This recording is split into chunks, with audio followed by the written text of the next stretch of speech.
Hello, everybody, and welcome to the first stream I'm doing in 2025.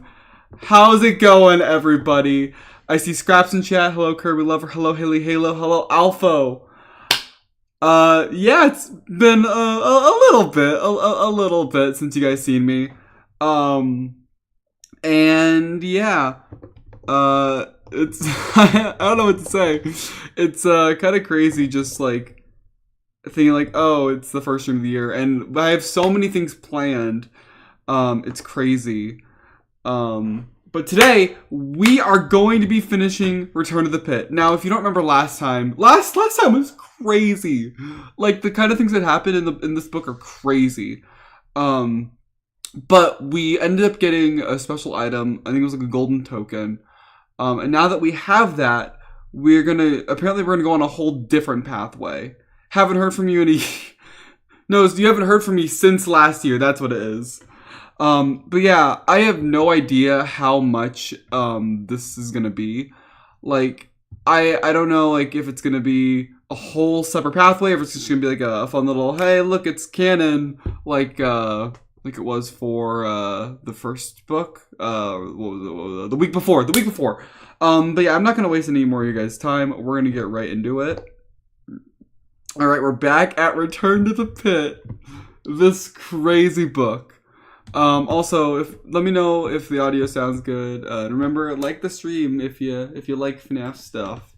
But okay. So, we already remember the intro. We're gonna be playing on normal difficulty, but we already have our golden ticket.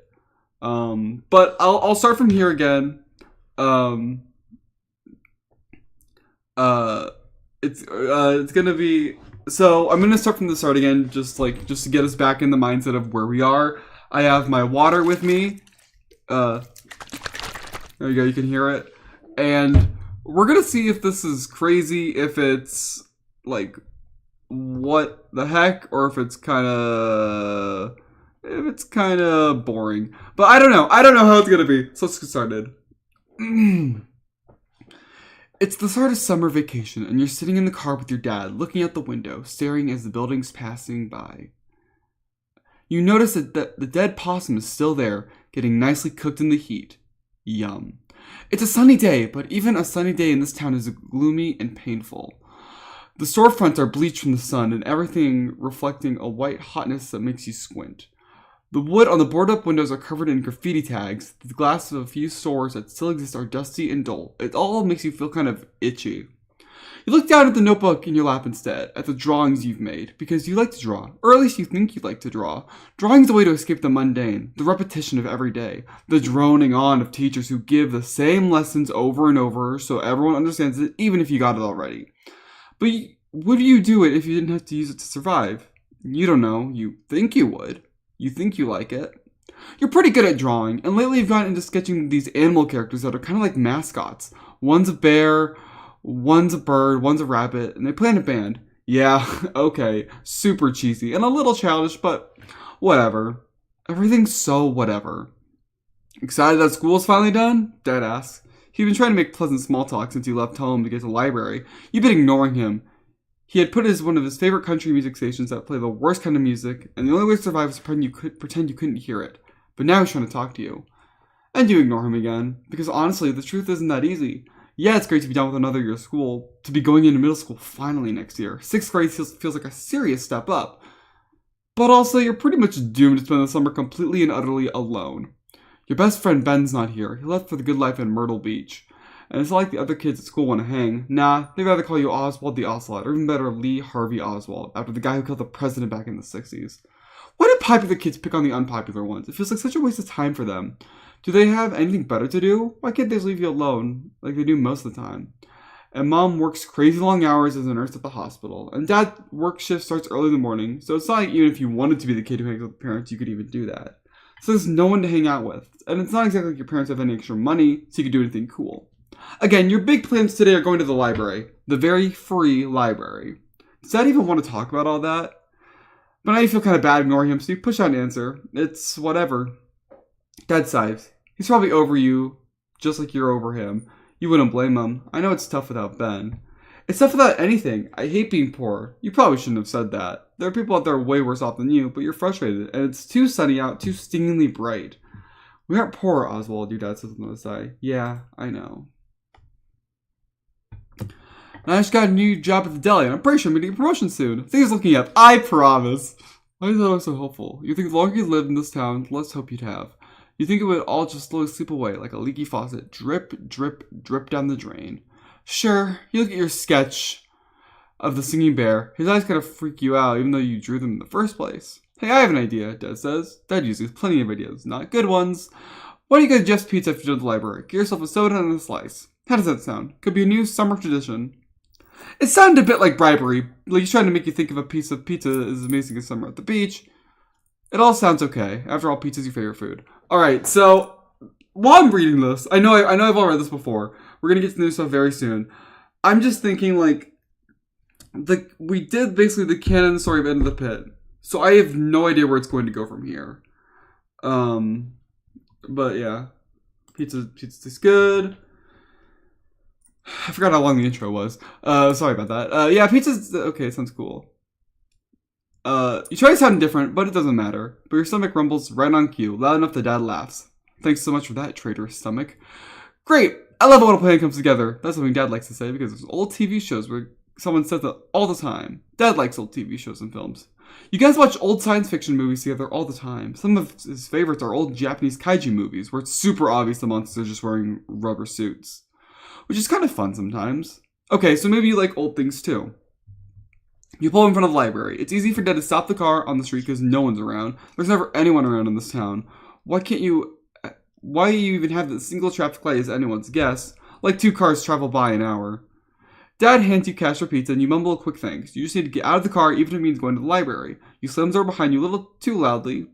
You didn't mean to make it seem that aggressive. You glance up, but Dad's just waving happily at you, and you don't feel guilty anymore. You dash out of the library before you can feel any more feelings.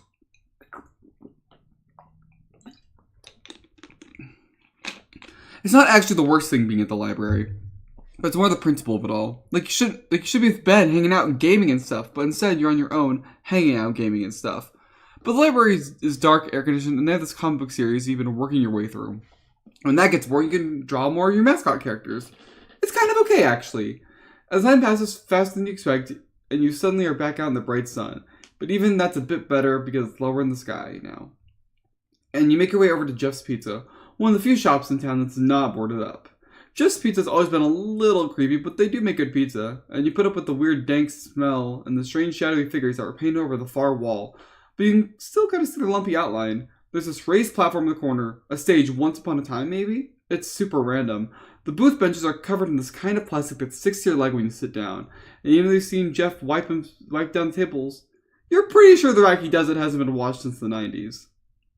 And then there's this weird ball pit in the far corner. It's roped off with this netting and this hand-lettered sign that reads out of bounds. But why does it exist in the first place? Why have a weird dusty ball pit in the corner of a pizza place? Especially why if you don't want anyone to use it. It's not like you're super tempted by it, but it looks kind of smelly and gross, but you're not tempted. Okay, kid, what'll it be? Jeff himself, greasy skin, greasy hair, grease on his apron. A plain slice and a cook, please, you say. Jeff nods and turns like he has better things to do, even though the place is empty and there are no other customers. He brings you a slice and a soda pretty fast, and you inhale it just quickly. Your stomach is gurgling. Yeah, one slice is seriously not enough. You glance at your phone. 20 minutes till Dad comes to pick you up. Now what? Sitting around here, surrounded by the smells of melted cheese and buttery crust is a special kind of torture. Just focus on the dank smell. You tell yourself, inhale the dank. Hey kid, I got extras. Do you want?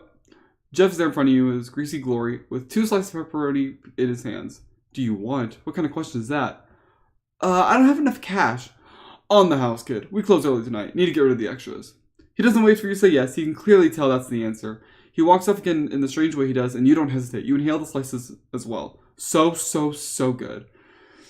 Yeah, okay, maybe Dad's plan isn't terrible. Maybe you can do this again tomorrow. Or maybe, like with everything else, it'll start to get boring. And not that, like, you'll get free slices every day. And one slice just isn't enough, and just kind of feels disappointing. Yeah, we'll do it again. Dad's a little too thrilled about how the whole library pizza idea went. You roll your eyes, but he's not watching. Oh wait. Hi KW, welcome to the stream. Are you winning, son? Yeah, I think I'm winning. I think I'm winning, FNaFy. He just keeps eyes on the road. Not like there'd be anyone to crash into. He could probably do the thing they do in movies where the driver just starts talking to the passenger and looking right at them. And still make it all the way home safe and sound. As it is, you do make it home safe and sound. And Dad suggests watching one of those old, terrible, but also kind of fun monster movies he likes. That maybe you like too? Maybe just a bit? Oh, come on, you say, pointing right at the screen. You can basically see the guy's head inside the monster mouth in the costume. That's what makes it awesome, Dad replies with a laugh. Another eye roll. This time Dad sees. Suddenly you're beaten in the face with a couch pillow. You can't help but laugh. It's so cheesy. Nothing wrong with cheesy, replies Dad. You shake your head, but you don't stop watching the movie or anything. Because of course you do have to see if the mech lizard is going to defeat the giant zombie butterfly or not. You finish the movie and you go to bed. You wake up to smell pancakes. Pancakes are always a nice smell to wake up to. Morning, hun, Mom says as you slouch your way to the kitchen. You're still tired, but you have an exciting full day of going to the library ahead of you, so you better be up and ready for it. Wow, you're even sarcastic to yourself inside your brain. Hey, Mom. You sit at the table and she gives you a peck on top of your head while placing a plate of pancakes in front of you. How was yesterday? She asks, passing you the syrup and turning back to the stove. It was fine, because it was. That's all it was, really. It existed. It happened.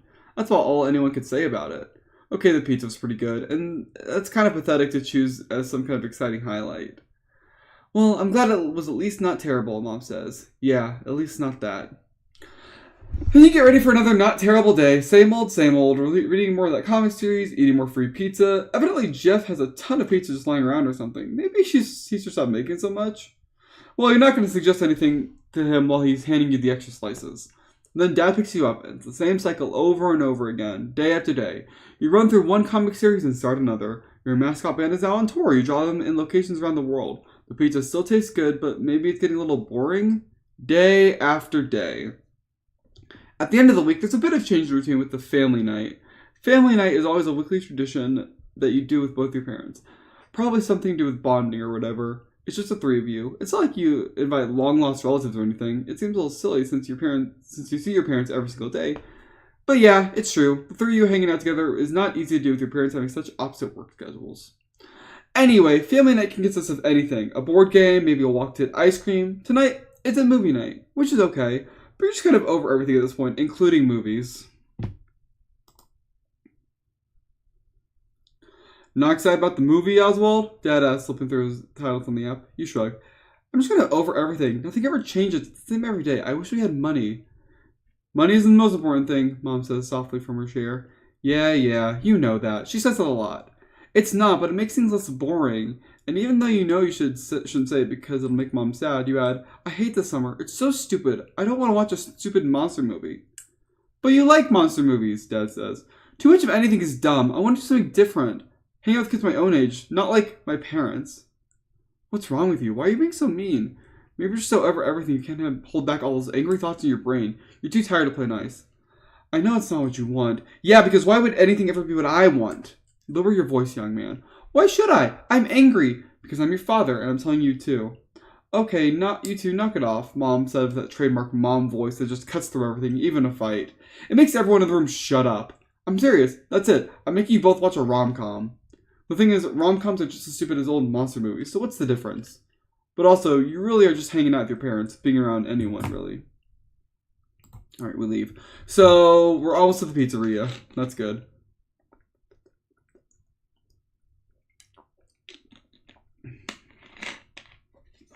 You fling open the door and slam it hard behind you. You know you're not supposed to slam doors, but that's exactly why you do it. It feels good for a second.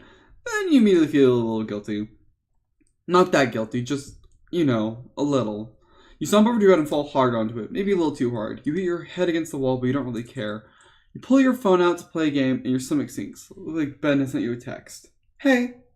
Normally a text from Ben makes you feel happy and relieved, but you're not really in the mood to read all about his amazing time at Myrtle Beach, while you live your weird Groundhog's Day-like life at Library Just Pizza over and over again. Alright, last time I did do this. Let's see what happens. I'll actually see what happens. First, new change. Man, what's up with book characters being really unlikable? Okay, Scraps, to be fair, this is a 10-year-old. Like, He's in 5th grade. He just graduated 5th grade. He's 10 years old. Like, I get it. He is being rude to his parents. He's being annoying. But, you know, he is just 10 years old. He's just a kid. He doesn't have, like, maturity yet. Let's ignore the text. Oh, yeah, the strange dream was... Oh, wait. Okay, so I have to text my friend, otherwise it's game over. Okay. Alright, when I highlighted Pit. When I was 10 years old, I was already 20. Oh, well, aren't you special, Scraps? Hey, back, you reply. Even though you don't really want to hear it, you ask, how's your summer? Ben tells you it's going great. He's been going to the speech and arcade. He even made some new friends. The Pit? Your stomach makes you want to throw the phone across the room. Why is he telling you this? To make you jealous? He knows that he abandoned you in the worst summer ever, in this worst town ever. Feels kind of mean, but when he asks how your summer is going, you have the ability to type out short and non-descriptive. Okay. You tell him about going to Jeff's. He tells you what you already know. That place is seriously creepy. We talk a bit about War Rage 7 dropping this fall. Again, if you're new here, I'm sorry. I'm very bad at reading. I'm doing my best, so thank you for your patience. War Rage 7. You say goodbye. You stare at the ceiling. Yep, as predicted, the whole conversation only made you feel worse. Awesome. Put your phone to the side and go to sleep. You dream a stupid dream where you're swimming at the beach with Ben, and then your mascot band characters appear wearing floaties trying to drown you. You wake up, still feel like crap. You know, today is just going to be a crappy day. Look, Oswald, I'm sorry about last night. I can tell you're going through it, Dad says. Sure, you say. You don't believe for a second. You also can't believe you're still going back in that car, going to the library yet. It's a living nightmare. No, not even a nightmare. It's too bleak for that. It's like the feeling of zoning out when a teacher's talking for a bit too long. That bored, empty nothing where you're definitely not asleep, but you're also not really present either. I mean it. I want to say how impressed I am by you and how you've been handling the summer. No, you interrupt him. You say it pretty loudly, even though you don't shout it. Dad, stop talking. He seems confused. You don't get to say that. It's not my choice. It's all yours. You don't get to be all proud, Dad, when you're the reason my summer stinks. Oswald. You get a better job. We can move. There are things you could do, but I can't do anything. I'm just forced to be here, and that's not a good thing. Oswald, you know I'm up for promotion. You're always up for promotion, you mutter under your breath, but of course I can hear it. And we can't just move. Your grandparents need us. Your mom's job is here. When you're a grown up, you make commitments. I know for other people, like your son. You pulled up library now, and it's such a good storming off line that you make solid use of it by opening the car door in a huff and slamming it hard behind you as you leave. The anger fuels you in a weird way for the day. It's not exactly fun, but at least you're not bored. When you find out the rest of your new comic series you were reading isn't out yet, you just use your anger to storm over to the computers. When the spinning wheel of death appears on the screen as you're trying to load your game, you whip out your notebook in anger to draw instead. And when the bear starts looking like some kind of disintegrating monster, not the normal leader of your mascot band, you just lean into it, make it so the skin is peeling off, revealing a cold metallic structure underneath. And when you finally go to Jeff's and you have your slice, you eat the whole thing so fast you almost choke. You sit there seething, waiting for Dad to pick you up. But we aren't ready to see him yet. You've done a really good job of keeping the anger going all day. We start to feel a little tired now. Being furious is exhausting work. You sit there seething. Oh, I just read that. You look around and see the ball pit in the corner. Another thing to be angry about. That stupid ball pit that no one's supposed to use, but somehow still exists. What's the point of it? You glance over to look for Jeff, but he disappeared in the kitchen. This is your chance. Your chance for what exactly? Diving into a dusty ball pit covered in sweat and snot and stuff from hundreds of kids over the years? Let's head in. You get up and quickly dash over into the pit. The rope is hardly electrified fence or anything, so you step over it easily. You look into the pit. Up close, you can see the dust on the colorful plastic balls. You can smell something not great coming from its depth. Probably just the stale like the rest of the pizza place, but you can't think of the word rotting. There's no turning back now. Actually, you could totally turn back. It'd be super easy to do, but you're fueled by your anger and you are determined. Anyway, it's just a ball pit. What's the worst that could happen? You look over your shoulder one more time, and Jeff is still in the kitchen, so you go for it. And faster than you can think, pink eye, you jump into the pit and fall into the pile of dusty, colorful plastic. And keep falling. And keep falling? You're familiar with the story Alice in Wonderland. You know all about the crazy deep rabbit hole. You think maybe you're suddenly swallowed into her story, because the pit doesn't even have a bottom. You start to freak out. Maybe you can throw your arms out wide to slow your fall. You need to do something quick. Maybe you can swim back to the surface. You kick your legs behind you and pull with your arms. You can't scramble to use the plastic balls as levers to pull yourself up, but you push them down beside you instead. Your heart is racing now, your feet flailing, your hand grasping, and now you're worried you can't breathe. No, don't be stupid. You're not actually underwater. There's air in here. There is air. Slowly and painfully, you manage to swim your way back up the balls. The higher you get, the more confident you are. You can do this. You can do this. You have to do this. With a whoosh, you finally pop your head out of the pit. Take a deep breath and close your eyes in relief. There suddenly seems to be a bottom under you, and you sit there trying to calm your speeding heart. Then you slowly sense that something is different. Something's off. The sounds you're hearing aren't the quiet drone of the old soda fridge behind the counter. They aren't the faint music that Jeff insists on playing. Some kind of jazz flute awfulness. No, it's the clinking of bells, the laughter of kids, loud happy music, and, well, the sounds of joy? You open your eyes. And once again, your breath is taken away. You're still at Jeff's, or at least you think you are. The shape of the room and the general layout seems to be a perfect mirror of the restaurant you have now found yourself in. No, wait, you're wrong. It's a little bigger, wider. You realize it's actually the perfect footprint of Jeff's Pizza. The shuttered shop beside it is this Jeff's? If so, Jeff's is twice as big. The place isn't creepy. This is the creepy, musty pizza place you're familiar with. This place is awesome! So at the crowded restaurant, kids are everywhere, laughing and playing games like the ones you heard Dad talk about from his childhood. The big cabinet-like games set up in rows, flashing colorful lights with big neon signs telling you what they are. So many games. You stare wide-eyed, slack-jawed. Alright. Yeah, we're gonna continue it again. What's the worst that can happen? Famous last words. Honestly, that's so true in a lot of stories. Alright, we're almost to the change. We're almost to the split path. Then I'll slow down. Oh, there we go! You stand in the pit and notice you aren't alone. Little kids are playing in the dusty balls at your feet, and you feel a little silly being surrounded by them. You smile awkwardly at the 3-year-olds who stares at you intensely as you try to shove an entire red ball in their mouth. Then you climb out of the pit. You quickly walk away, pretending like you were never in it, and look around some more. This is truly incredible. You feel a buzzing of excitement, a feeling that you didn't know you were still capable of feeling at all anymore. You feel happy. You wander to the arcade games that seem to extend to the shop next door to Jeff's. There's so many. There's skee-ball, whack-a-mole, there's pinball, and they're actually arcade games, some of which you can still play on now on the computer. Wrecking Crew, Road Blaster. It's hard to see the gameplay with so many kids surrounding each of the machines. Kids are waiting for their turn, placing tokens along the edge of a machine to hold their place. They cheer one another on, and also sometimes chirp at one another too. Everything's so energetic, hopped up on sugar drinks and pizza and dessert. It's simply wonderful. You arrive at the game no one's playing. There's no line or anything. You wonder if it's out of service, but it's glowing and music is playing through the speakers. There's a pixelated yellow rabbit smiling at you on the screen. Above it is the title 8-Bit Escape, a coin slot sign that reads special gold token only. Okay. I'm gonna slow down now. I was kind of speeding through the intro because we've already read it. But here we are. We had the special go token because we finished a path last time. So, here we go. Also, yeah, pinball mention. Hey, Jen. Alright. We have a special gold token. Alright, here we go. You do have a gold token in your pocket for some reason. Weird. You grin as you pull it out and insert it into the game. You take a small step back as the game music starts playing as images flash across the screen. Man, 8-bit, that classic 80s style of video game where all the images are made up of chunky pixels. It can be hard to tell what you're actually looking at. You know this because you've played a few versions of these old games on the computer. People are super nostalgic for them, so they remake them for newer consoles. You don't really get why. They're super old-fashioned. Okay, yeah, sometimes, like all old things, they can be kind of fun. The word START is written across those classic big pixel letter flashes in the screen in front of you.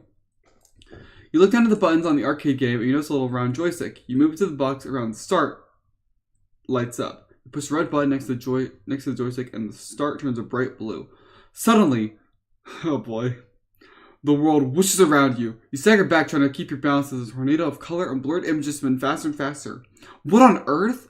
Are you about to time travel again? Or perhaps even farther in the past? Will there be horse carriages? Will there be electricity? Oh man, what if there's no indoor plumbing? You so aren't ready for this. And the whooshing stops. Look around. Well, the good news is you're evidently still at Freddy's. The bad news, you're an 8-bit version of Freddy's. Yeah, that's right. The world has turned into some kind of video game looking situation. And not a photorealistic modern video game. Nope. Something totally out of the 80s, of course. You're now surrounded by a pixel version of the restaurant. Pixels making up arcade games, the booth, and the animatronic band in the corner. You look down, even the carpet under your feet. Your feet. Oh no! Your feet are 8-bit! You quickly hold up your hands. Yep, they're also 8-bit. And you figure if you look in the mirror, your face would probably be too. You're kind of glad there isn't one, because you'd be tempted to look and you don't think you could really handle seeing that. You search around for someone, anyone to call for help. But that's when you realize you might as well be at Freddy as well as usual Freddy stuff in it. You're otherwise completely and utterly alone. There are no kids, no parents, no staff, just you. Alone in Freddy's, in 8-bit Freddy's. The full realization of the situation sits heavy on your shoulders, and you take a deep breath. Okay, let's all happily press start. Maybe there's a way to stop. Okay. Here we go. How many endings do you get, by the way? Well, there's basically only one canon ending so far. I don't know what this is gonna be. What? FNaF World is real. True.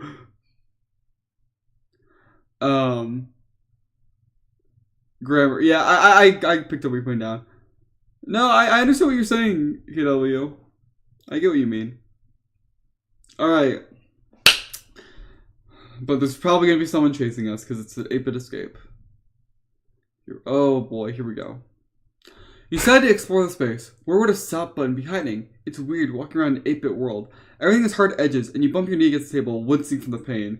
You look down. A tiny square tears appeared in your jeans. Also, a teeny tiny red square dots. Is that pixel blood? Are you bleeding? Can you get injured here or worse? Great. Just great. Just what you need. To be trapped is one thing, but being trapped, knowing you can get hurt, that's another.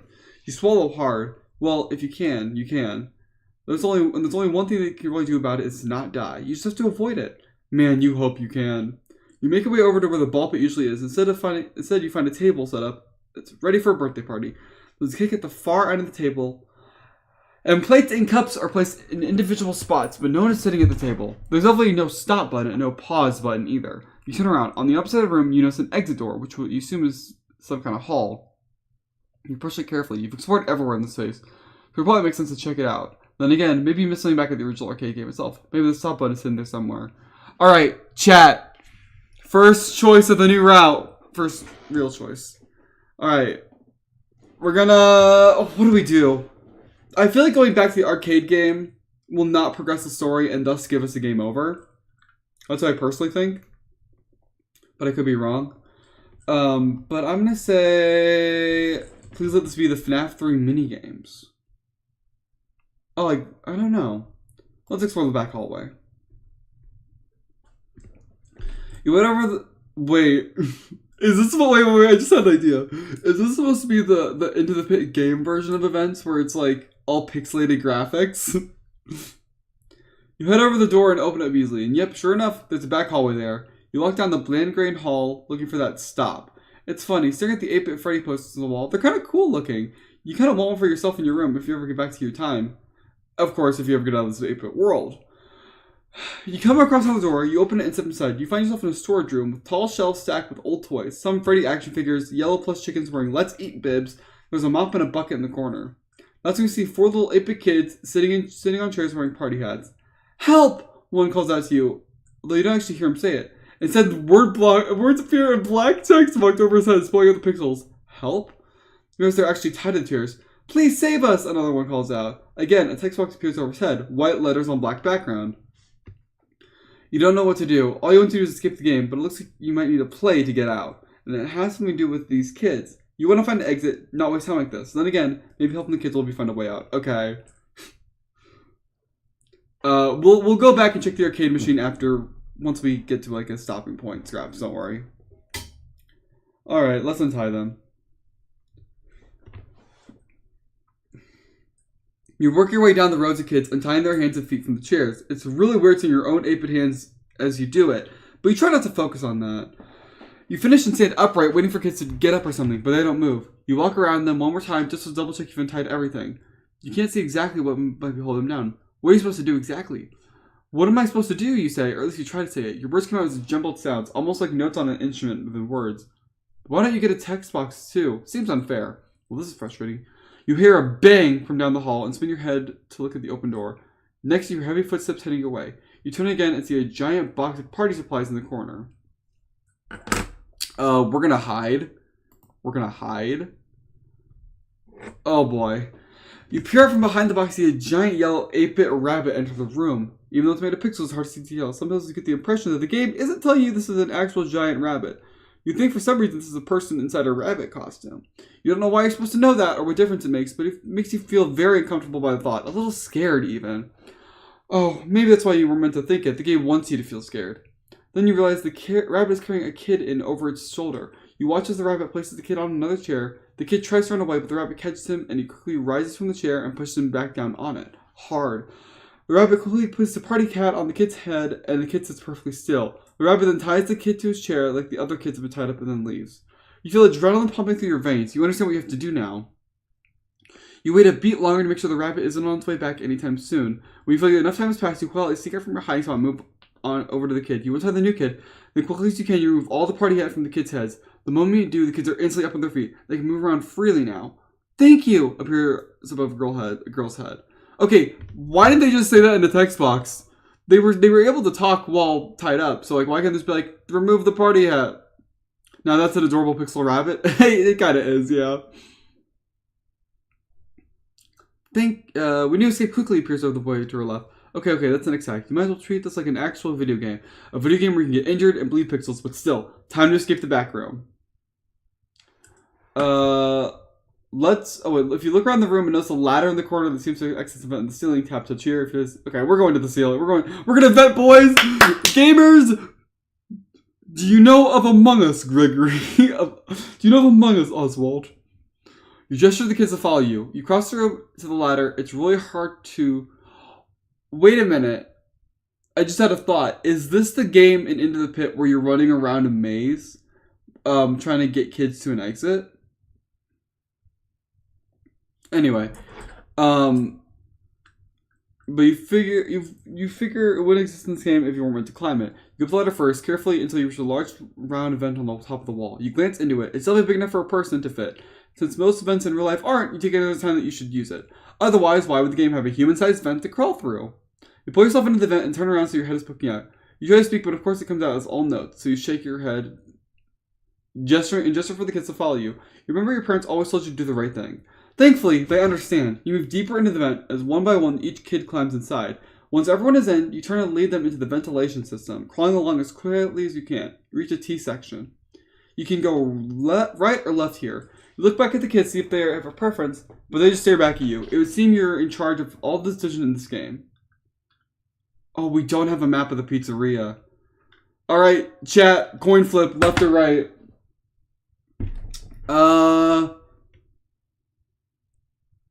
Wait a second. What if this book's pixel story is about the minigames from the game? That's what I thought for a bit there, but I don't know. Okay. Left or right? Well, if I've known anything, it's that left is right and right is wrong. We're going left.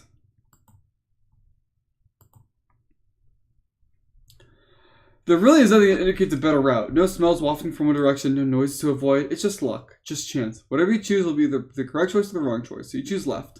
You crawl along the vent and feel it shaking as the other kids follow behind you. It's a lot of shaking, almost too much.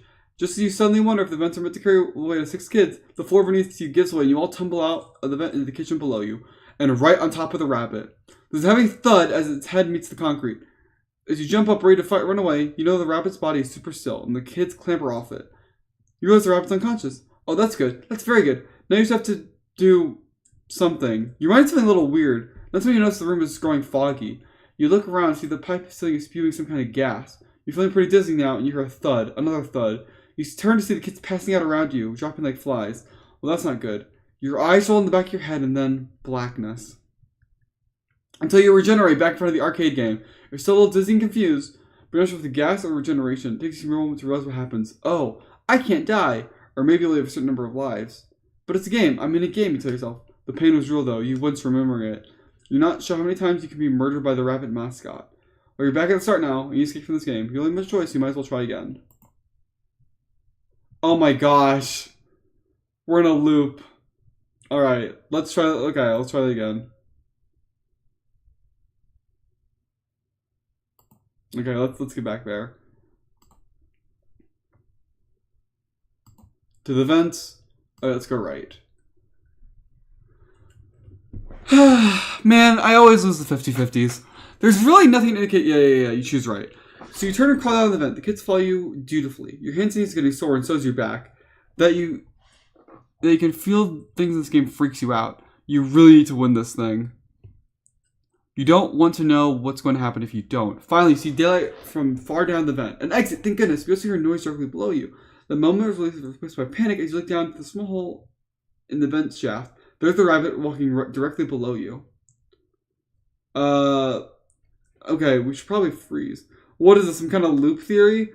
Is this where Into the Pit loop comes from? Which I actually don't know that. I've heard of that theory, but I don't really know much about it. If you're able to, FNaF, could you explain it a little bit? Because I have heard that theory, but I just don't know much about it. We're going to hold our breath. Oh, and we die. You don't even breathe. You just stare and watch the rabbit there beneath you. What is he doing? He's just standing there. Can he hear with the giant ears? No, that's stupid. Those ears aren't real. He's a mascot. Can he smell you? Well, that seems even stupider. You think you're going to pass out, but finally walks off behind you. You hear a moment and then you take a deep breath. Suddenly there's a crash from behind you. You turn to see large yellow arms reaching through the bottom of the vent, grabbing and twisting, pulling on the torso of the kid behind you. The thrashing causes the vent to buckle, and you hold on to the metal with your tipsy fingers. Oh, there is no way it's going to end well for you. The entire vent shaft collapses off the ceiling as you fall hard into the hallway. You, the kid's the rabbit. The rabbit grabs you, you fall, pulling you close, and somehow twists and breaks your neck. Okay. Let's go back. I'm not going to go through the whole loop again. Hello, children. Oh, boy. You speed down the vent as fast as you can. You feel the vibrations behind you as the other kids are doing the same. You really hope that the vent doesn't collapse under the activity. You reach light and glance down through the holes below you just to make sure the rabbit isn't somehow beneath you. It's nowhere to be seen, so you quickly jump out of the vent, landing a little harder than you like to on your feet on the floor. Actually, now that you look up to see the other kid jumping down, you're kind of impressed how high up it is, and with yourself for jumping at all. Not just for that excellent landing. You managed to jump down to the main part of the restaurant. You're so grateful that you chose to go right. You almost want to cry. Now you need to get out of here. You turn to the kids, but one of them is taking this moment to the birthday table. He's smiling and looks not at all concerned about the rabbit, but of course you are. You're very much concerned. Can we have some cake? The box above his head reads. Are you kidding me? We don't have time for this. The rabbit could come up on them any moment. Yes, we want cake. As the Xbox appears over all the other kids' heads. Guys, come on, they say at the table. Priorities, people! Slowly, the back door of the hall flings open and the rabbit is right there. It makes its way slowly but steadily towards you by the birthday table, heading right for the kids. Just wildly at the kids, but they sit there smiling at you. If you try to give them some cake to listen to you tap this year, no way, you will not let them eat cake. If you rush over, forcefully pull them out of the chair instead of assisting them out the door. Okay, we probably have to play along. To be honest, wait, FNaF in chat. To be honest, I'm not that familiar with it myself. The general idea is that Oswald actually never left the ball pit after the first time you enter it, getting stuck in a time loop after it. But there's a few variations of how the loop exactly works and what is real and what isn't. Okay, cool. Also, hey Nixie, welcome to the stream. Alright, give him cake.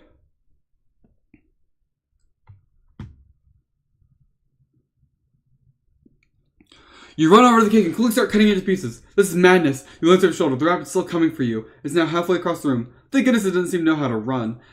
As you serve the first piece of cake, you feel ridiculous, but for some reason, you kind of feel like this is the right choice. It calms you down a bit, even since the rabbit's imminent arrival. You continue to serve cake, cake, cake. And then the final piece of cake goes to a girl with curly hair.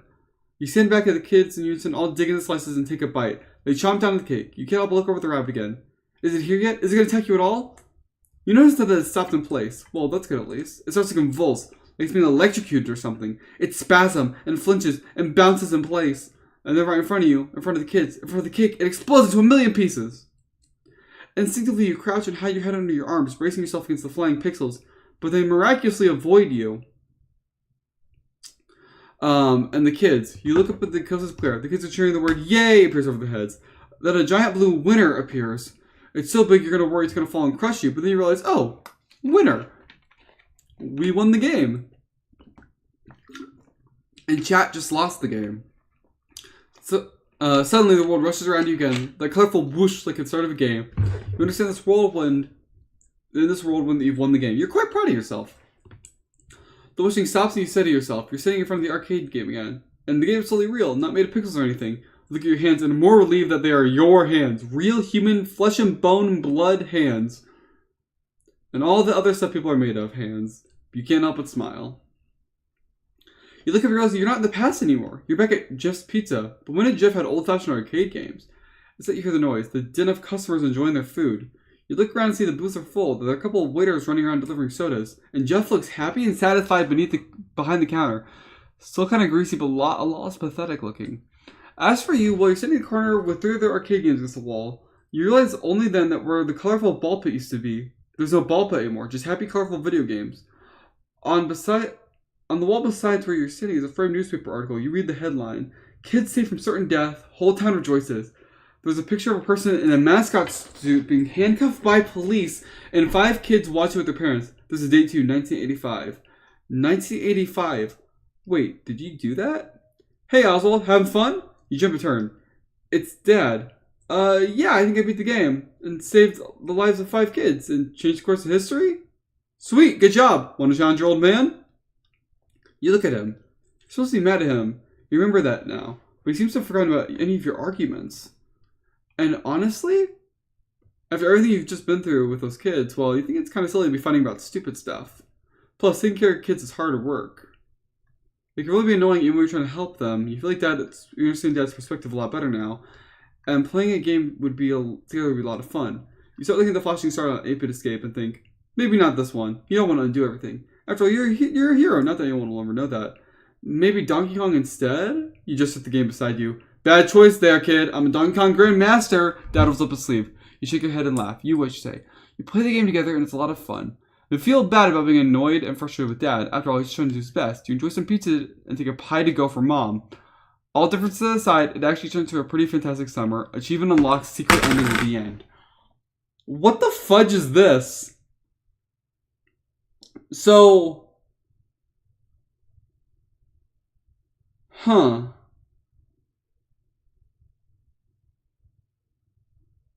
What does that mean? Okay.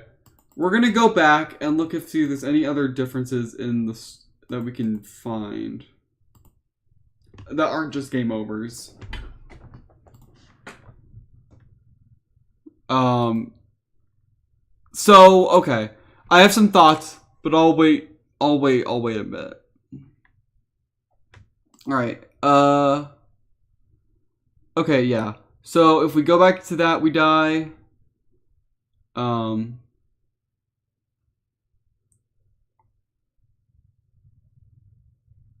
wait, where am I? Oh, I think I went. I don't know where I am. Oops. Okay.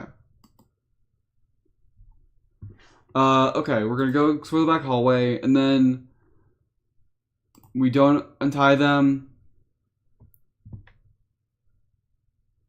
And yeah, okay. You die. You escape at the end, you help them. You probably die. Yep. Basically, we just can't die. Okay. So, it seems like every ending... Oh.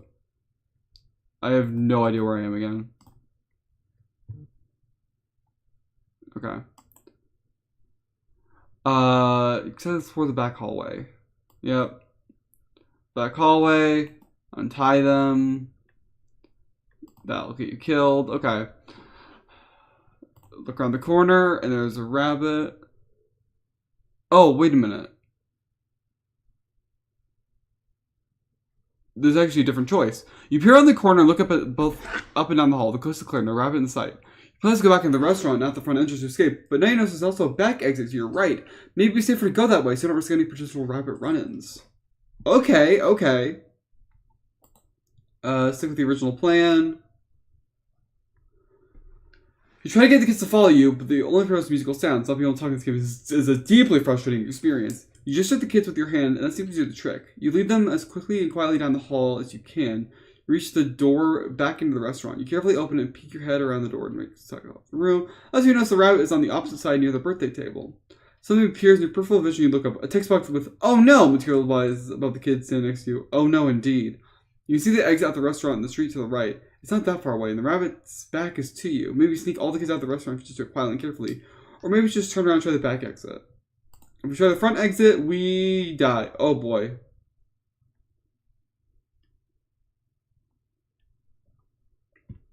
Weird. Why does it give us a game over if we still regenerate? Alright. Go to the back exit. Okay, and that also is dead. Okay. So it seems like either way that goes to death. An exit is an exit.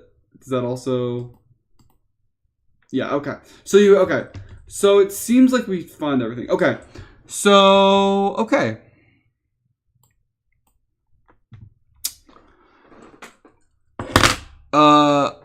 That seems to be the end of the story. I think we did everything. Now, so I know this is I don't want this to be a really quick stream. I did not realize how short that path would be. I would have just done it last time. But, instead, I want to actually, I have some thoughts, so I want to pull up the Into the Pit game. So, let me do that real quick. Cause that's very interesting stuff. So, the good ending seems to be...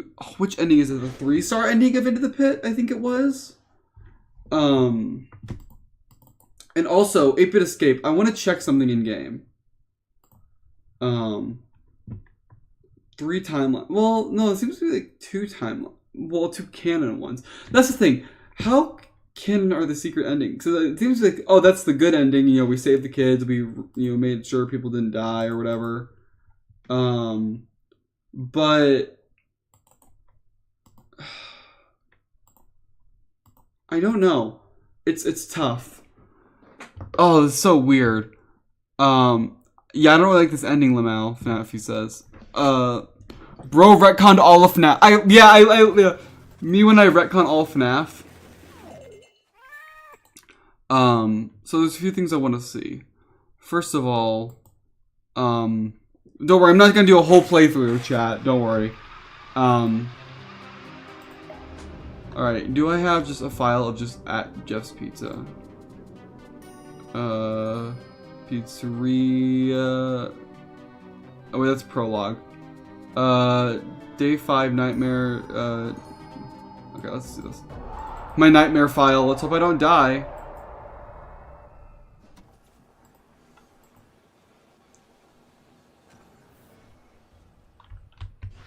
Okay. Imagine I die and I lose my nightmare save. I mean, I already beat nightmare mode, so it's like, it's not a huge deal, but...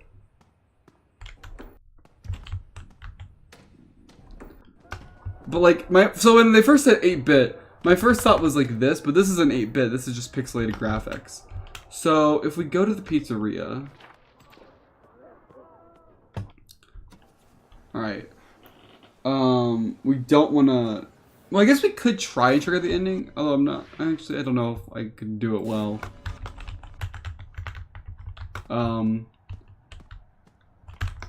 But, okay, I want to go to the arcades. Oh, Pizzeria Night 5. Oh, so this starts at Night 5? It just starts... Okay. Okay. So, which one was it? Is it this one? Rescue the children. Okay. So, this is what I thought like it was. Because, like, they talked about having children. You had to, like, pick them up. And you had to, like, escape with them. Like, this was my first thought on what the ending, or what that was whole thing. Like, maybe it's like a version of this, where this is actually the good ending kind of thing. Where it's like, oh, you have to get the children, playing an 8-bit game, you have to escape. Like that. That was my first thought. But my second thought was also something like this. Where it's like, oh, it's another 8-bit game where you're collecting like 5 things. The thing is, like, I think about this one is because there are 5, well, technically there are 6 things. Like, so it's like, I don't know. It all seems strange.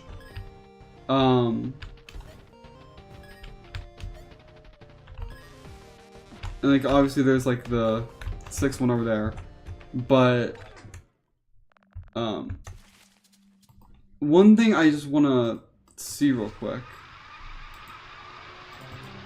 Actually, I'll go to, where is it? Continue. 95 creepy. Cause I should be able just to trigger the ending, right?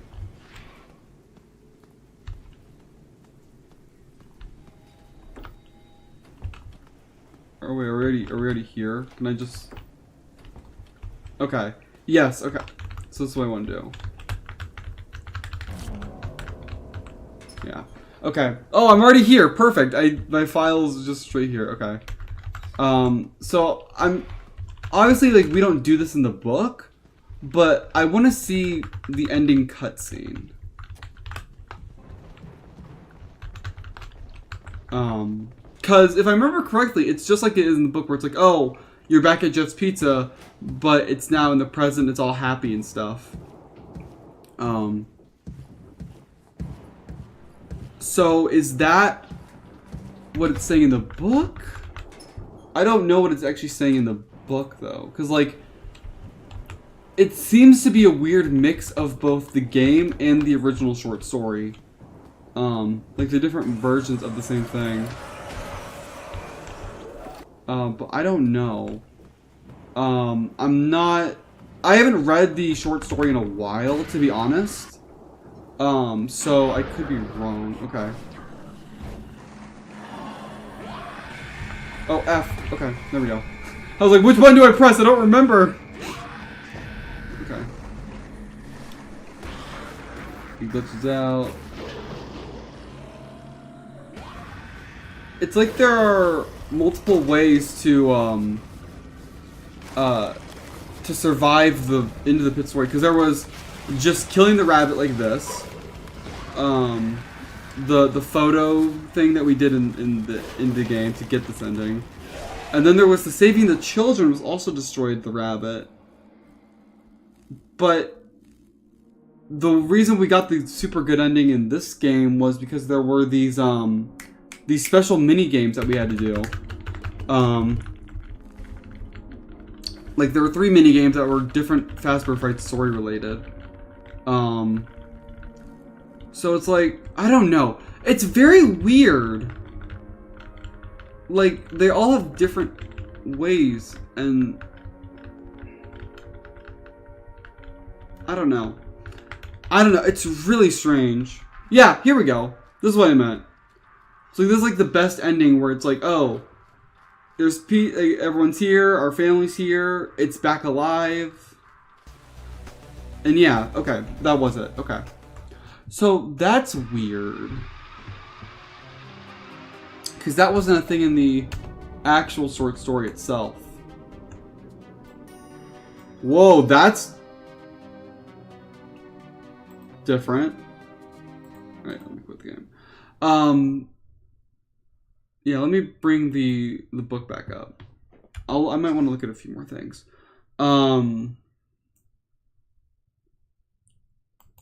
There we go. Okay, so can anyone who else has read the book, are there any other secret endings I missed? Because I feel like I got them all.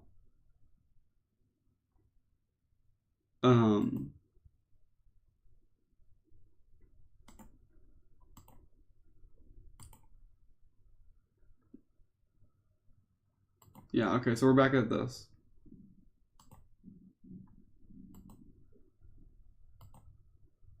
And when you get game over there, it sends you back to the beginning of the book. That's weird.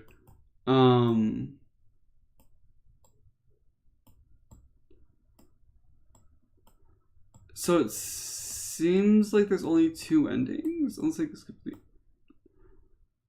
Dive into a retelling of oh wait, this is the back of the book. A retelling. Into a retelling of one of the most popular FNaF stories where you decide what happened.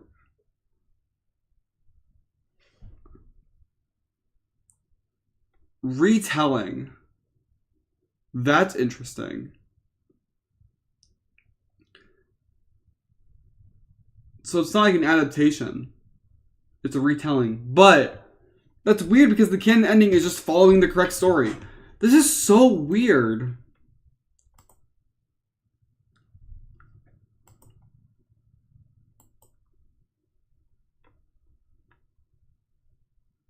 Unless the last page is literally just, oh, the game thing. Okay. That might actually just be everything in the book. Alright. Thoughts. I think that this... Okay, so far we have 3 interactive books. We have VIP, The Week Before, and Return to the Pit.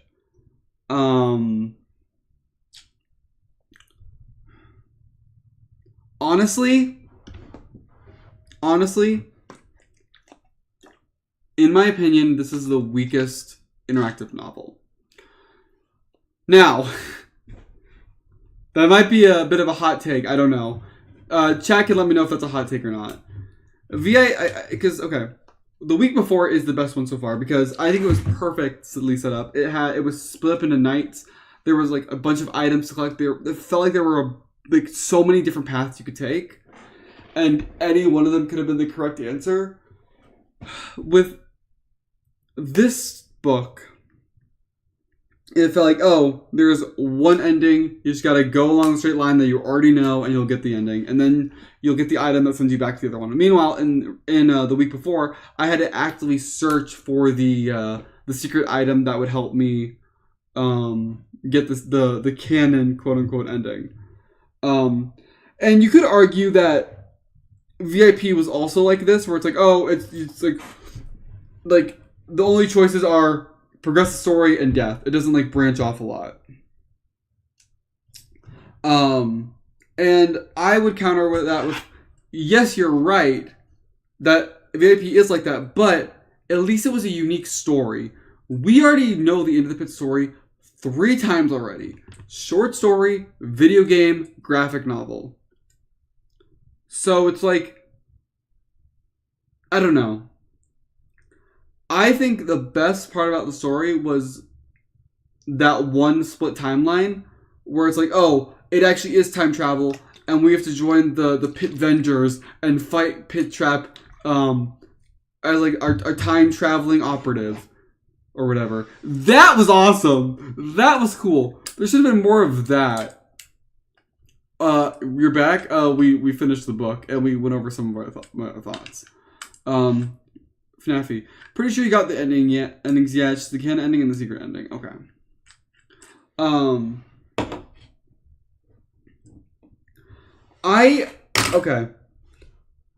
I think what these books should do, personally, is what they should do is they should have more of those weird branching stories and have them be endings, not just, oh, game overs. Like, have them be endings. Like, they don't have to be canon endings. Like, you can always put, like, the end with a question mark on it. And now, like, oh, that's the non-canon ending. But, like, I had most fun in this book when I didn't know what to expect. But with a lot of this, I did know what to expect. And it's just like, why would you do that? Because, like, if I know what to expect, then I'm not really picking... It's like, yes, there's always going to be one correct answer for games, like, for books like this. So it's not like actually, oh, you can craft the story how you want. You can choose your own adventure. Like, obviously, yes. There's a correct ending. But when as a person who's played these games and read the books, if going into this, I know what to do from the get-go, because I'm just following this path that I already know about from... When did the book come out? Was it 2019? 5 years ago? 6 years ago? Hold on. Let me see. When did Into the Pit release? Book release.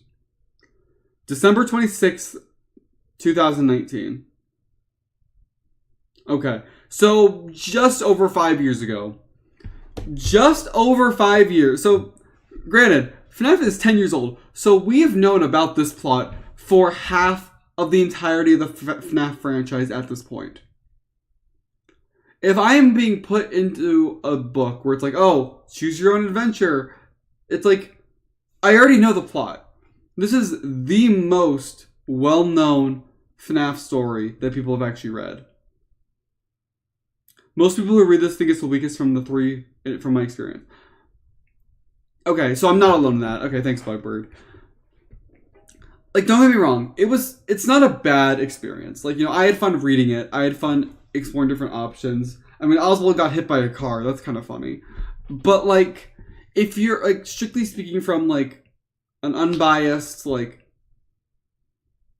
I'm going into this to... I mean, like, okay, to be fair, they kind of spoiled us with the week before being so good. Like, to go from so good to so bad. Like, it's not bad. Okay. It's just, like... Here's how I think I'll explain it. The first book felt like a game. Because there were, like, levels to progress through. This one just feels more like a linear experience. The other one felt more, like, open world-esque. Because, like, I'm pretty sure... Hold on. I want to see something real quick. If I go through this and I'm doing all the correct answers, and I want to see if I get to near the very end and I get a game over, does it send me back to the beginning? I want to know that. Or are there any checkpoints? That's what I want to know. Because the thing is, like, last time there were, like, so many like checkpoints, like, with each night.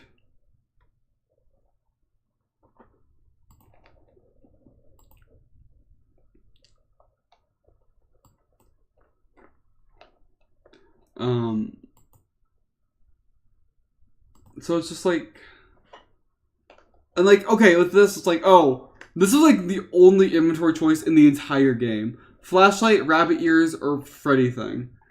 Like, that's crazy. Like, last time there were so many different options. Follow the rabbit, have the flashlight, game over. And I assume if I get game over, yep, I'm very back at the beginning. Because, like, okay, I don't... Oh, I went the wrong path. But either way, it's like, it doesn't feel like there's any checkpoints in this book. And, like, even if you go to, like, I could probably just even guess that just based off the table of contents. Begin reading about the authors. Yeah, it's like, the last book, it's like, oh, you're on night 4. If you get a game over, oh, go back to the beginning of night 4. And, like, that makes sense. Like, I don't know. I don't know. So, I guess I'll talk a bit more, just to make sure it's not like a super duper short stream. I am sorry. I didn't realize how short the secret path would be. I thought it'd be like a whole branching adventure. Which I probably should have just asked somebody at the time, but whoops. Hindsight's 2020. The next book is Escape the Pizzaplex, right? Is that right? Hold on, let me look it up.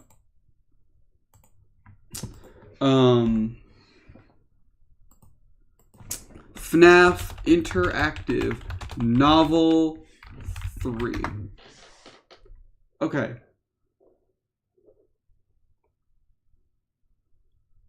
What's this?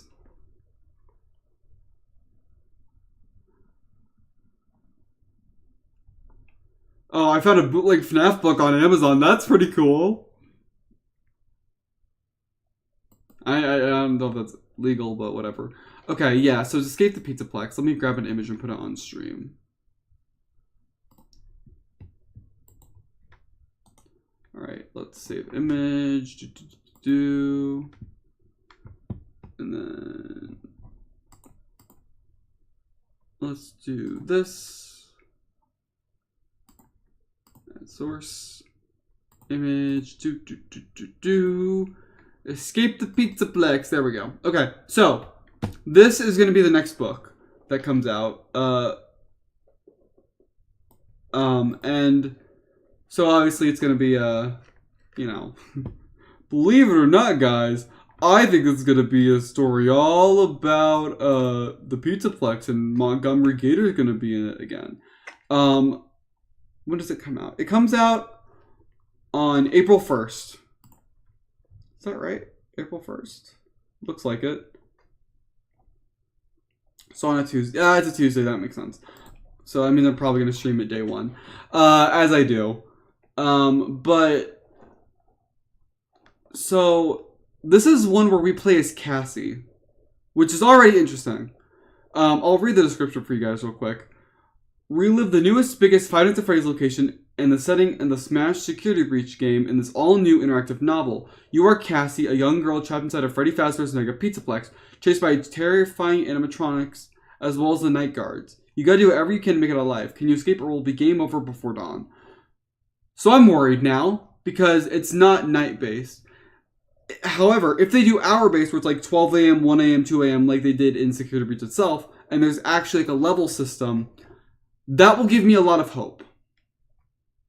That will be exciting to me because because like I feel like if you're in the Pizzaplex, see, like the thing is, if you think back to Security Breach, there were 6 endings I think in the game. I think it was 6, and there were like so many different ways to escape the Pizzaplex. There was a front door, fire escape, loading dock, burn traps, boss battle.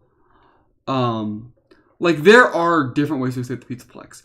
I would love it if this book was like, okay, listen, you have to make a choice, and like there are actually 2 completely different branching pathways where you actually have to like, where like you can actually escape this way, or you can actually escape this way. That's what I really want this, this book to do. Of course, there's always a chance it doesn't, and I don't know if it's going to. It could be really good. It could be really bad. It could be in the middle somewhere.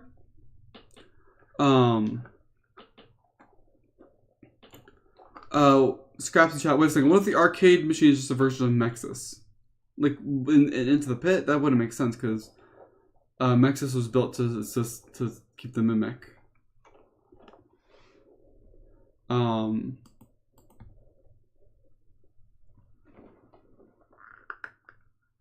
Also, I'm pretty sure this is going to be the last interactive novel.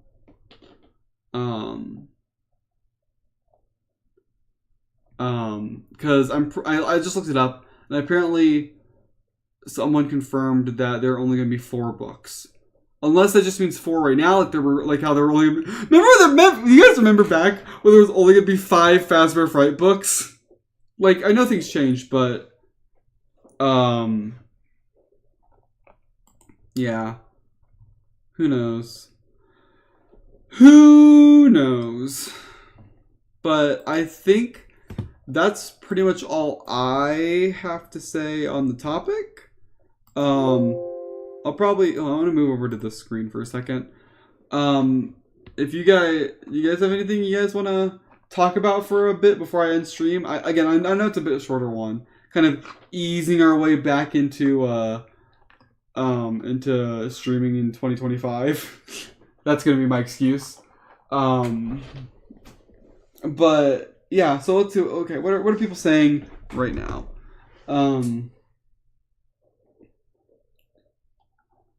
Oswald is the mimic. He even gets hit by a car. Okay, Scraps. You know what? I believe it. I am now a believer in Oswald mimic theory. Oh gosh, speaking of theories. Do you guys see the newest game theory where Game Theory's like, yeah, the books actually might be canon? That's huge progress for the theory community because, like, with game theory being so influential, like a lot of people take their word as fact, even though it's not. But like them just like being like, hey, you know what? We're open to this theory. That's huge. Like that's really awesome for theories. I am a believer that the books are in the game timeline. I understand there are inconsistencies. Some people don't believe it, but that's a discussion for another day. But I think that's really cool. I'm sorry, what? Yeah, you didn't hear that? You didn't see that, Scraps? Game Theory did a video on all of the books canon to FNaF, and they basically were like, you know what? There is evidence to support it. We're open to the idea. We're not totally convinced, but we're open to the idea. I'm not sure I want a murder dog to be canon. Well, to be fair, Fetch is the weakest Fazbear Fright story. Just saying. Just saying. But yeah. FNAFy. To be honest, I'm pretty confident they'll make more in the future. Since the week before was a New York bestseller, the FNAF books haven't gotten a bestseller since Fetch. Really? Really?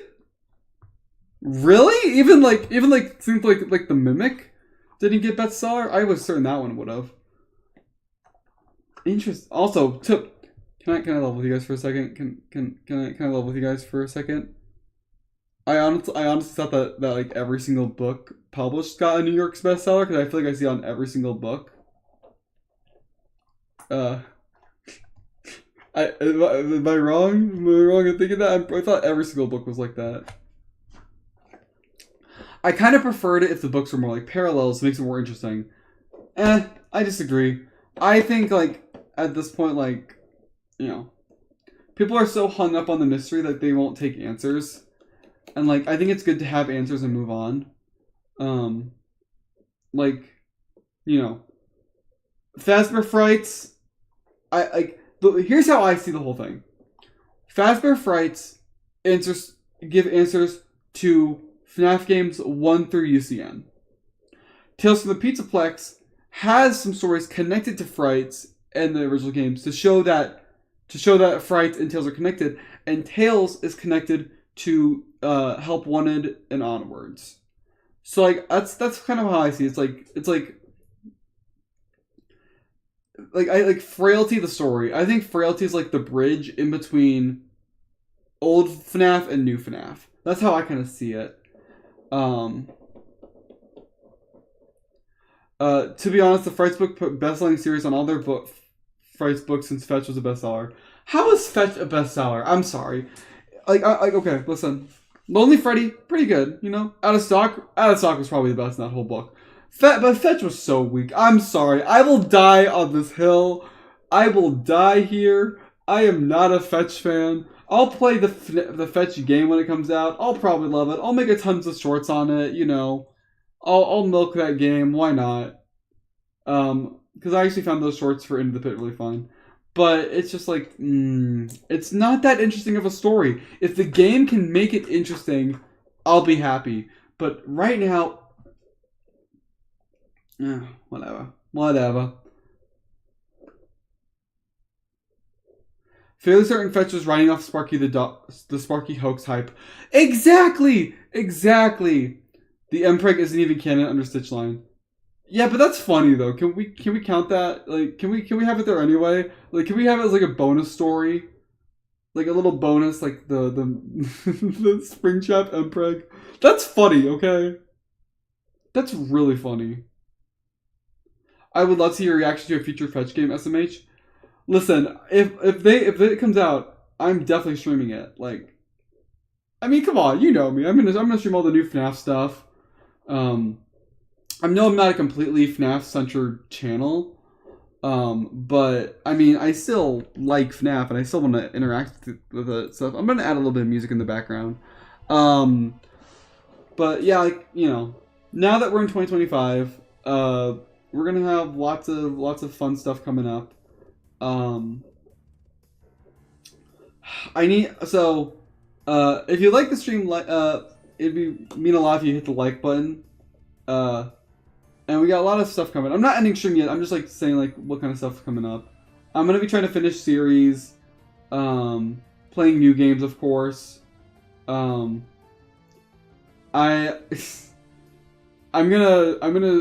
excited for if you know me. I have a Discord server and I've talked about it a lot there and just in like other group chats and stuff. Are you gonna read the other interactive novels? Absolutely, yes, I will. But I'm gonna be streaming stuff like around the next Nintendo console whenever it comes out. Like the new people are saying there's gonna be a new Mario Kart game. I would love to stream a new Mario Kart game live. That'd be awesome.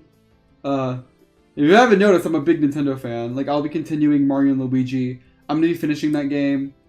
I'm probably gonna stream it at least once every weekend, at least once, because like it's you know, we're on part 7 now, and I'm not even halfway through the game, I think. So I gotta like pick up the pace a little bit. I mean, the game came out in November.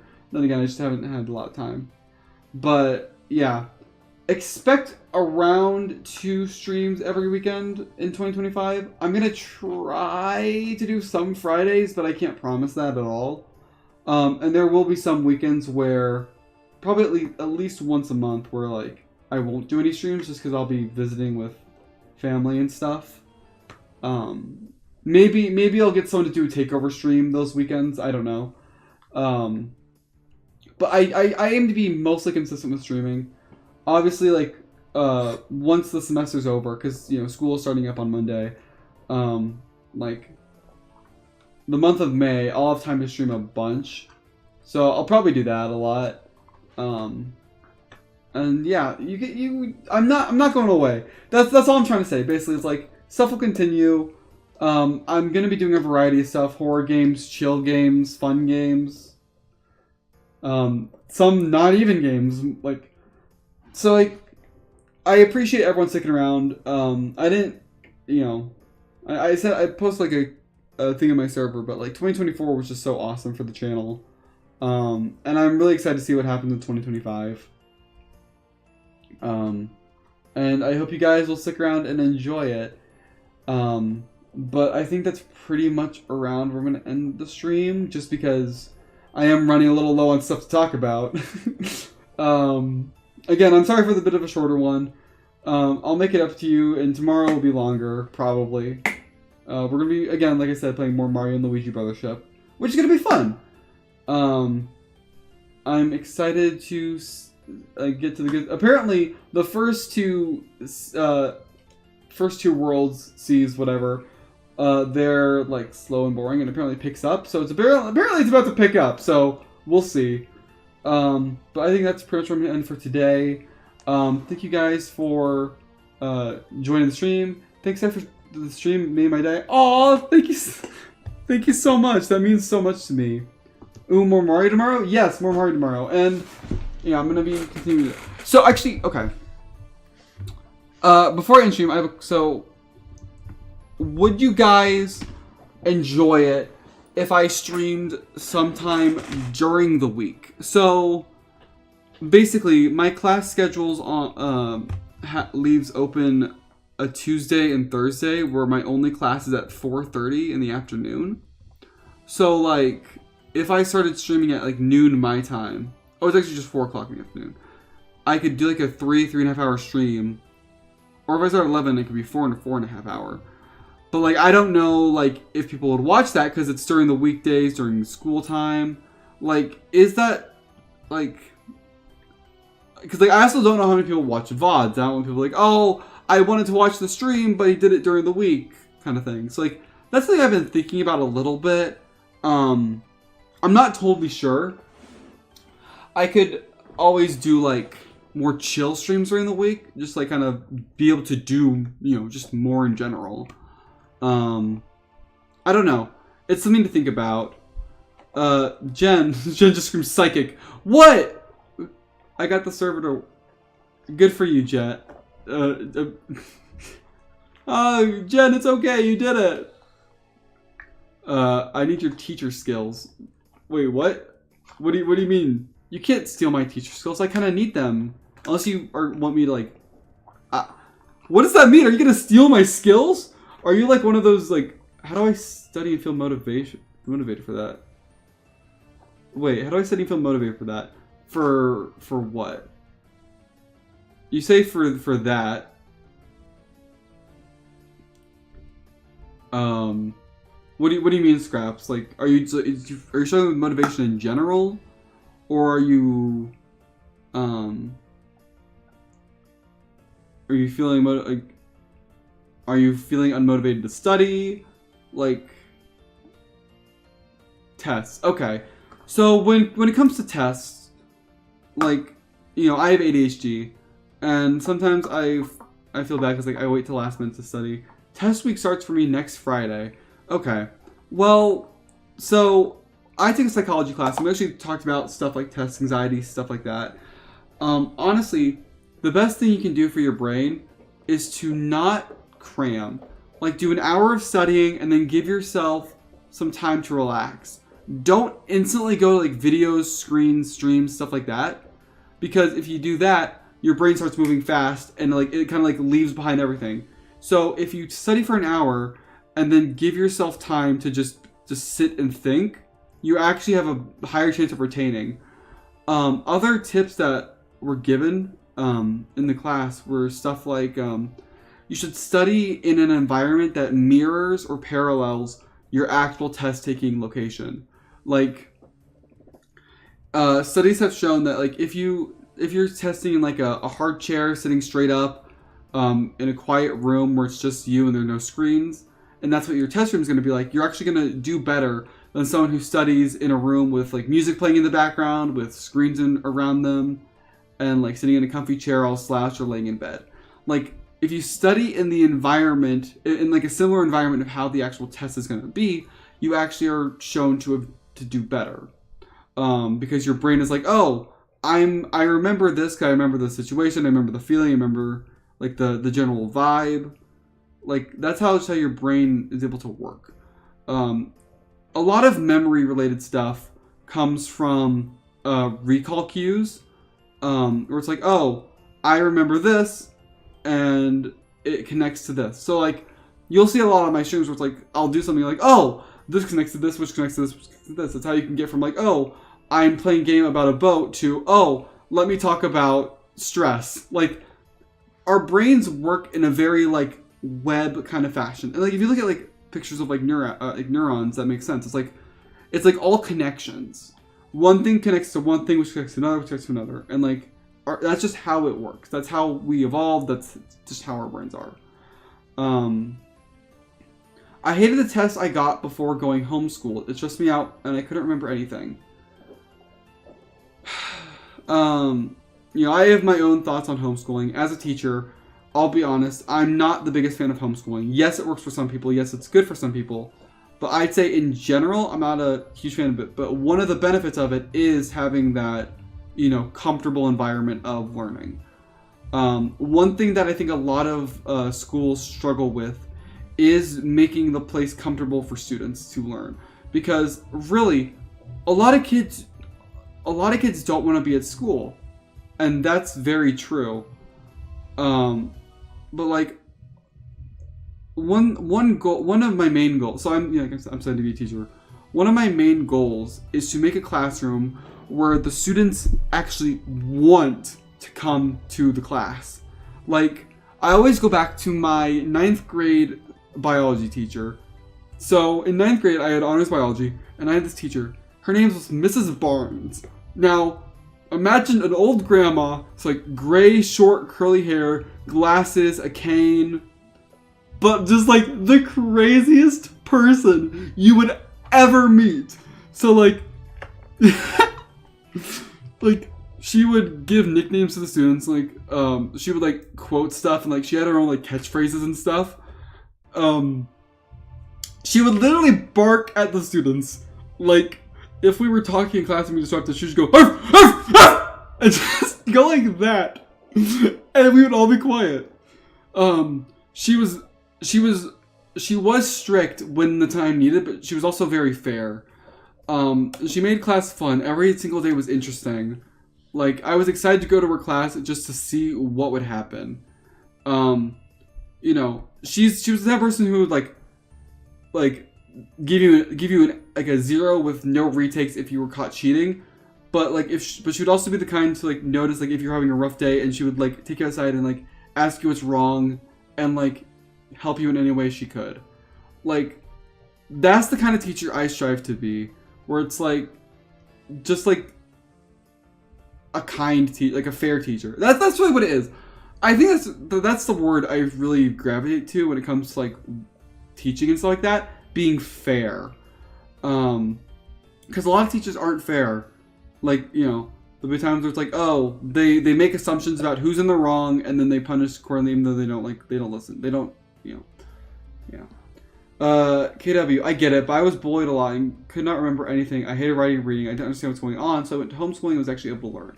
Yes, and don't get me wrong.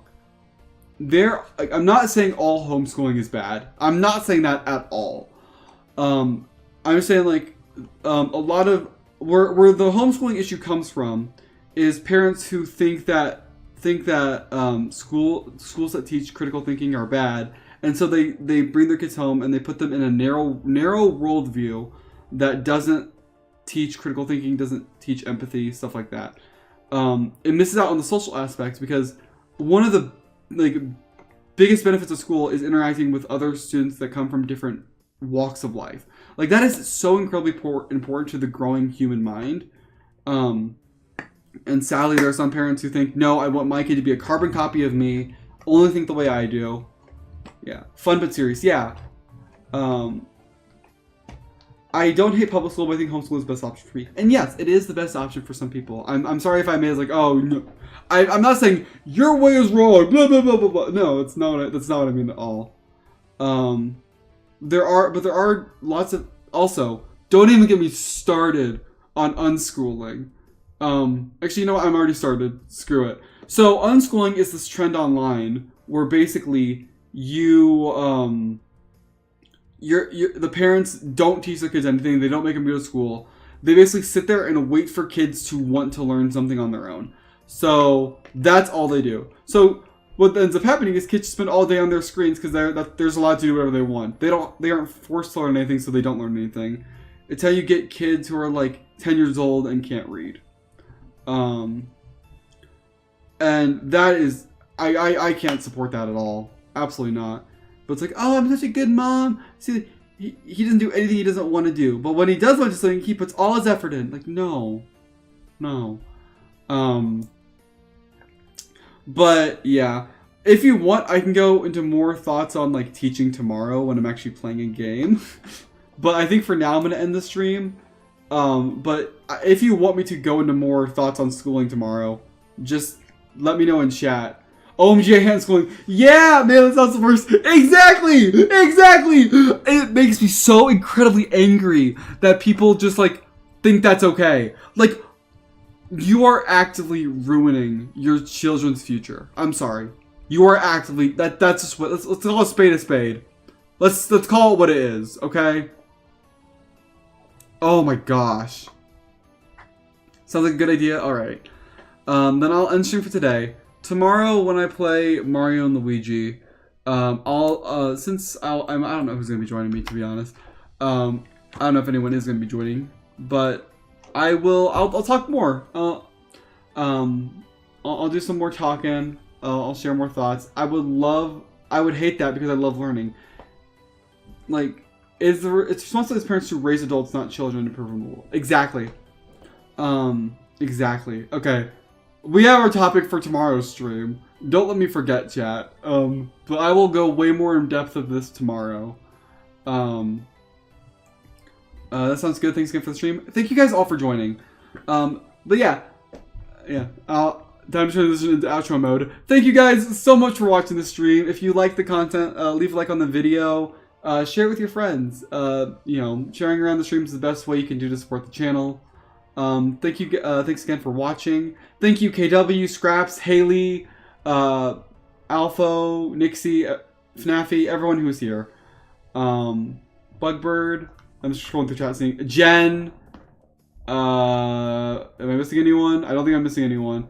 Braille was here. Yeah. But that's our end stream for today. Tomorrow we're gonna be playing more Mario and Luigi. And yeah, that's where it's gonna end off for today. So thank you so much for watching the stream. I have been Psychic, and I will see you all next time. Bye bye.